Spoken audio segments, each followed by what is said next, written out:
राधे राधे मित्रों, मैं आचार्य भरत कृष्णदास आप सभी का स्वागत करता हूं हमारे YouTube चैनल मेरा सामने सरकार में। मित्रों, आज हम बात करेंगे अजा एकादशी के बारे में कि अजा एकादशी हमें क्यों रखनी चाहिए, इस व्रत को रखने के क्या क्या नियम होते हैं, इस व्रत में हमें क्या भोजन लेना चाहिए, क्या नहीं लेना चाहिए और इस व्रत का पारण कैसे किया जाता है। मित्रों, अजा एकादशी भगवान विष्णु को अति प्रिय होती है। जिन व्यक्तियों से जाने में अनजाने में कोई पाप बन जाता है और वह व्यक्ति उन पापों का प्रायश्चित करना चाहता है या भगवान के वैकुंठ धाम को प्राप्त करना चाहता है, तो वह व्यक्ति अपने उन पापों से मुक्ति प्राप्ति के लिए अजा एकादशी व्रत रख सकते हैं। मित्रों, आइए जानते हैं कि अजा एकादशी का व्रत हमें कैसे रखना चाहिए। दशमी के दिन रात्रि का भोजन हमें नहीं लेना चाहिए। रात्रि के भोजन में अन्न बिल्कुल नहीं लेना चाहिए। बंधुओं, एकादशी वाले दिन हमें प्रातः काल उठ करके स्नान करना चाहिए। स्नान करने के पश्चात या तो हमें सफेद वस्त्र और या फिर हमें पीले वस्त्र धारण करने चाहिए और भगवान विष्णु का ध्यान करते हुए हमें मंदिर जाना चाहिए। मंदिर में भगवान विष्णु का पूजा अर्चन करना चाहिए या अपने घर में बने हुए मंदिर में भी आप बैठकर भगवान विष्णु की पूजा कर सकते हैं। एकादशी व्रत वाले दिन भगवान विष्णु का पूजन कैसे करना है वह मैं आपको बताता हूँ। सर्वप्रथम भगवान विष्णु के समक्ष हमें एक सुंदर दीपक जलाना है। उस दीपक को आप पुष्प और चावल का आसन देकर के स्थापित करें। दीपक जलाने के पश्चात आप बंधुओं सुंदर आसन पर बैठ करके भगवान के सम्मुख संकल्प लें। संकल्प में आप जल रख करके, कुछ चावल रख करके, पुष्प रख करके संकल्प लें कि मैं आज एकादशी व्रत रख रहा हूँ और भगवान से जो भी कामना आप उस व्रत से संबंधित रखते हैं वह हमें कामना उस संकल्प में अवश्य बोलनी चाहिए। बंधुओं, उसके पश्चात हमें भगवान श्री हरि का ध्यान करते हुए, उनका स्मरण करते हुए उनको स्तुति करनी चाहिए और उसके पश्चात हमें भगवान विष्णु को स्नान कराना चाहिए। स्नान कराने के पश्चात हमें उनको वस्त्र पहनाने चाहिए। वस्त्र आदि पहनाने के पश्चात हमें चंदन कुमकुम आदि से उनको तिलक करना चाहिए, अक्षत चढ़ाने चाहिए। हमें फिर उनको पुष्पमाला चढ़ानी चाहिए। पुष्पमाला के पश्चात हमें उनको दीप दिखाना चाहिए। हमें हाथ धोकर के भगवान श्री हरि को, भगवान को भोग लगाना चाहिए। भोग लगाते समय हमें तुलसी अवश्य चढ़ानी चाहिए। तुलसी चढ़ाने के पश्चात बंधुओं फिर हमें भगवान की आरती उतारनी चाहिए। आरती उतारने के पश्चात हमें फिर भगवान से क्षमा याचना करनी चाहिए कि यदि हमारी पूजा में कोई विघ्न रह गया हो, कोई गलती हमसे हो गई हो, कोई त्रुटि हमसे हो गई हो, तो वह हमें क्षमा करें। बंधुओं, यह तो हो गई पूजन की विधि। अब बात करते हैं कि एकादशी व्रत हमें क्या खाना चाहिए और क्या नहीं खाना चाहिए। तो बंधुओं, जैसा कि आप सभी जानते होंगे कि एकादशी व्रत में हमें अन्न बिल्कुल नहीं लेना चाहिए, चावल बिल्कुल नहीं लेना चाहिए, शराब, तंबाकू, प्याज, लहसुन आदि का हमें बिल्कुल भी सेवन नहीं करना चाहिए। हमें एक समय फलाहार लें या फिर हम बिल्कुल जल पीकर ही रहें। यदि जल पीकर हमसे नहीं रहा जा रहा तो हम दूध ले सकते हैं, फल ले सकते हैं, कुटुंब और सामक का हम प्रयोग कर सकते हैं और सादा नमक हमें नहीं लेना है, इसमें हमें सेंधा नमक का ही प्रयोग करना चाहिए। बंधुओं, एक समय ही हमें, अगर हो सके तो एक समय ही हमें फलाहार लेना चाहिए। अब बंधुओं, बात करते हैं कि एकादशी व्रत का पारण हमें कैसा करना चाहिए।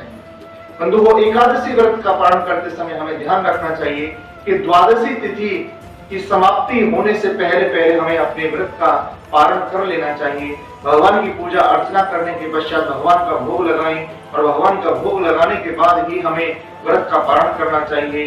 भगवान के भोग को ही हमें खाकर के उस व्रत का पारण करना चाहिए। यह व्रत पारण करने का विधान होता है। अब बंधुओं, हम बात करते हैं कि एकादशी व्रत में क्या काम करने चाहिए और क्या काम नहीं करने चाहिए। बंधुओं, एकादशी व्रत रखते समय हमें ध्यान देना चाहिए कि हमें बाल नहीं कटवाने चाहिए, नाखून नहीं काटने चाहिए, वस्त्र आदि नहीं धोने चाहिए और हमें पवित्रता का ध्यान रखना चाहिए। ब्रह्मचर्य का पालन करना चाहिए। हो सके तो स्वच्छ शैया पर सोएं या हमें जमीन पर सोना चाहिए। रात्रि के समय कम से कम सोएं, कम से कम भोजन करें ताकि हमें ज्यादा नींद ना आए और ज्यादा से ज्यादा भगवान का संकीर्तन कर सकें। भगवान की कथाएं सुननी चाहिए। विष्णु सहस्त्र नाम, गोपाल सहस्त्र नाम का पाठ करना चाहिए और बंधुओं, हमें श्रीमद् भागवत का पाठ अवश्य करना चाहिए। एकादशी व्रत रखते समय हमें एकादशी व्रत कथा अवश्य सुननी चाहिए। जहां तक बात है अजा एकादशी व्रत कथा, तो इसके संबंध में कहा जाता है कि एक बार अर्जुन ने भगवान श्री कृष्ण से पूछा कि हे माधव, हे केशव, मैं जानना चाहता हूँ कि यदि किसी व्यक्ति से कोई पाप बन जाए तो थोड़े ही समय में उन पापों से मुक्ति कैसे मिल सकती। तो भगवान श्री कृष्ण ने प्रसन्न होकर के कहा कि अर्जुन, मैं तुम्हें एक पुराना इतिहास सुनाना चाहता हूँ कि अयोध्या नगरी के एक राजा थे जिनका नाम था हरिश्चंद्र, जो कि भगवान राम के पूर्वज थे। एक बार विश्वामित्र उनकी धर्मपरायण निष्ठा को देखते हुए उनकी परीक्षा लेने के लिए उनके राज्य में उनके स्वप्न में आए और स्वप्न में ही उन्होंने उनसे सब कुछ मांग लिया। सुबह हरिश्चंद्र जी उठते हैं तो विश्वामित्र के दर्शन करते हैं, उनको प्रणाम करते हैं कि राजन कैसे आना हुआ। विश्वामित्र कहते हैं कि भूल गए, अरे रात में आपने हमें संकल्प किया कि सब कुछ तुम्हारा है और सब कुछ दान करके पूछते हो तुम कि कैसे आना हुआ।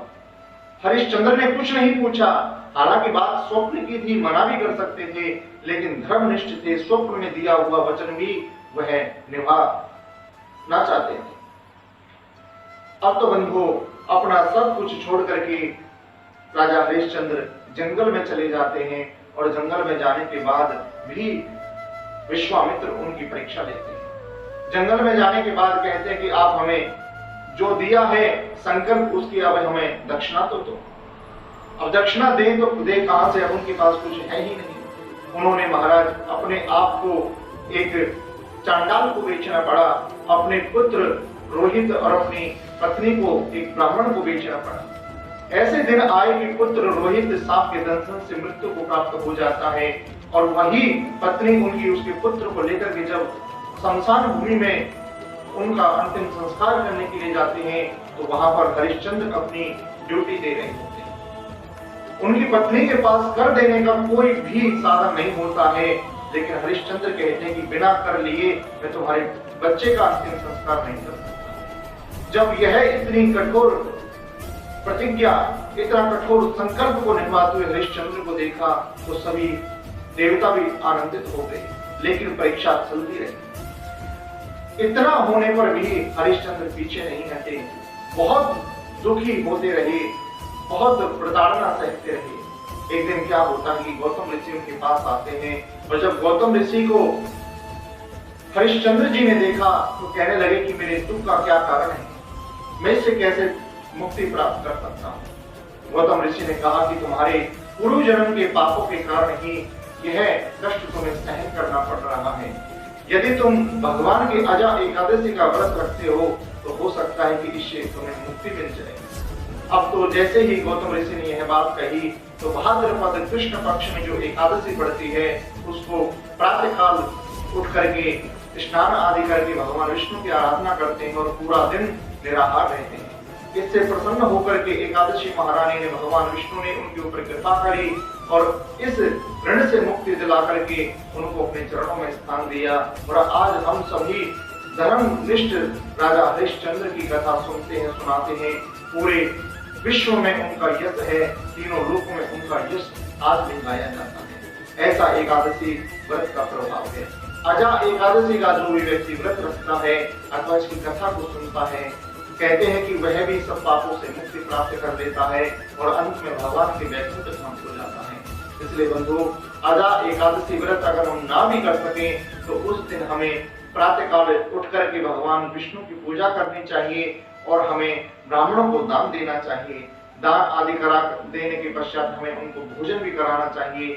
यथाशक्ति दान देने के पश्चात हमें उनके चरण छू करके उनसे आशीर्वाद प्राप्त करना चाहिए और श्री हरि से यही कामना करनी चाहिए कि हम हो सके तो आपका व्रत रख सकें, अन्यथा हमें क्षमा करें, हम आपका व्रत नहीं रख पाए।